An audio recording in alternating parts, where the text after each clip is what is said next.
El día de hoy vamos a ver métodos de separación de mezclas de acuerdo con la composición de la materia para obtener sus componentes. Está relacionado con la sesión número 9 del curso de Ciencias Naturales.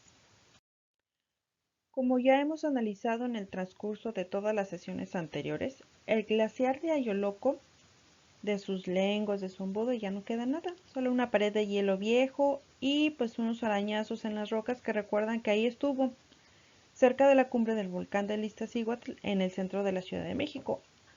Todavía se pueden palpar algunas estrías, que pueden ser estas como rayitas,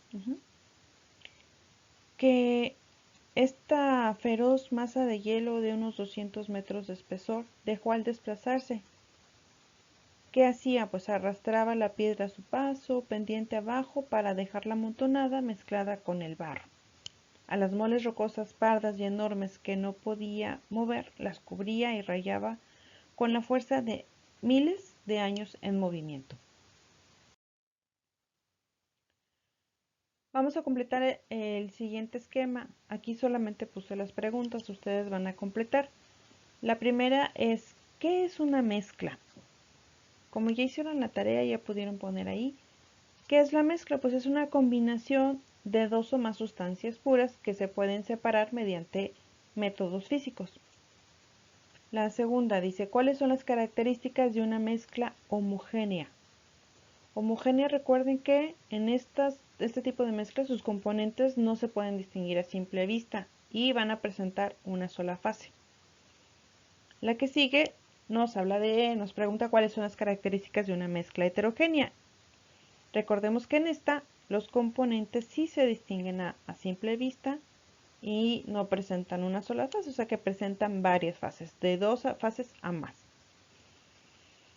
Nos está preguntando qué tipo de mezcla representaba el desplazamiento de la masa del hielo del Ayoloco. Recuerden que estaba arrastrando piedra, arrastraba una mezcla de barro, el hielo o hasta el agua. Entonces, imagínense, por ejemplo, la barro, imagínense hielo, imagínense piedras, pues entonces sí se pueden ver las diferentes componentes, entonces por lo tanto es una mezcla heterogénea. Ok, de acuerdo a lo anterior, entonces vamos a clasificar estos residuos orgánicos e inorgánicos en mezclas homogéneas y heterogéneas. Aquí tenemos residuos orgánicos. Si se fijan, son muy diferentes. ¿Se pueden ver sus componentes? Sí. Entonces es una mezcla homogénea. Aquí tenemos varios envases, todos son de vidrio. Se pueden ver sus componentes. Si nos basamos en la composición, por ejemplo, si vemos que todos son de vidrio, podemos decir es una mezcla homogénea, porque todo es de vidrio. Acuérdense, cuando clasificamos la basura, si es de vidrio, o sea, toda esta basura, entonces es una mezcla homogénea. Aquí en el residuo es aceite usado. Todo este aceite es una mezcla homogénea porque es puro aceite. Muy bien. En la que sigue, si podemos ver aquí, hay envases de plástico aplastados, hay también algunas latas, se pueden ver. Entonces esta es una mezcla heterogénea. En el caso de las aguas residuales, ya sabemos que el agua residual puede ser también agua de drenaje, entonces es una mezcla heterogénea. Muy bien. Como ya lo analizamos en las sesiones anteriores, el cambio climático es uno de los principales problemas que ha tenido que enfrentar la humanidad en los últimos años, ya que su principal causa detonante son la emisión de gases de efecto invernadero. Esas son las siglas, gases de efecto invernadero, GEI, debido a los residuos ocasionados por el aumento de la actividad humana. Cuando desperdiciamos alimentos, también podemos desperdiciar la energía y el agua que se requiere para cultivarlos, para cosecharlos, para transportarlos. La producción sin control de residuos sólidos, que genera la descomposición de estos residuos orgánicos e inorgánicos de manera inadecuada, libera centenares de gases de efecto invernadero, como por ejemplo metano, óxido nitroso y dióxido de carbono. ¿A dónde lo libera? Pues a la atmósfera, lo cual ocasiona el efecto invernadero, provocando entre otras consecuencias el derretimiento de los glaciares como el de Ayoloco. En la siguiente actividad tenemos, por ejemplo, la mezcla de aceite usado y agua. ¿Cómo podemos separar aceite y agua? ¿Por qué método? Pues por el método de decantación. Ustedes van a notar en el otro cuadro la descripción.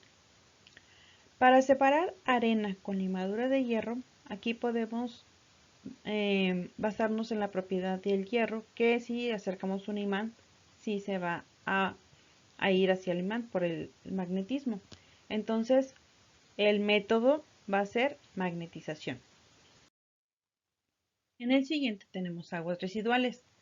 En este principalmente se utiliza un método que es filtración. ¿Sí? Se separa el agua de los sólidos.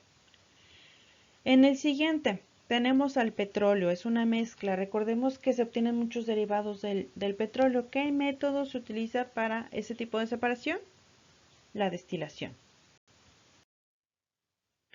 La pregunta número 1. ¿Cuál es el método que consiste en calentar una mezcla de agua residual y que queden como producto final el sólido? ¿Sí? Se va a calentar la mezcla, se evapora el agua y solamente va a quedar el sólido. A eso se llama evaporación. La número 2. Además de la filtración de las aguas residuales, existe otro método de separación que consiste en un movimiento oscilatorio empleando una fuerza gravitatoria, empleando los sólidos y las partículas más densas hacia el fondo. ¿A qué método de separación se hace referencia? Al de centrifugación. Para terminar hay que ustedes pónganse a pensar y hay que observar qué otro tipo de separación de mezclas conoces o que tú ocupas en tu vida cotidiana. ¿Cómo asocias el conocimiento adquirido con el cambio climático y el deshielo de los glaciares? Recordemos que en la naturaleza nos vamos a relacionar con todos los niveles de química, desde los elementos hasta las mezclas, y con ello vamos a encontrar métodos de separación de las mismas. Sabemos que existen mezclas heterogéneas y homogéneas según la composición química. Asimismo, también vamos a encontrar métodos de separación tan importantes como lo son la destilación, la centrifugación, la decantación y otros más.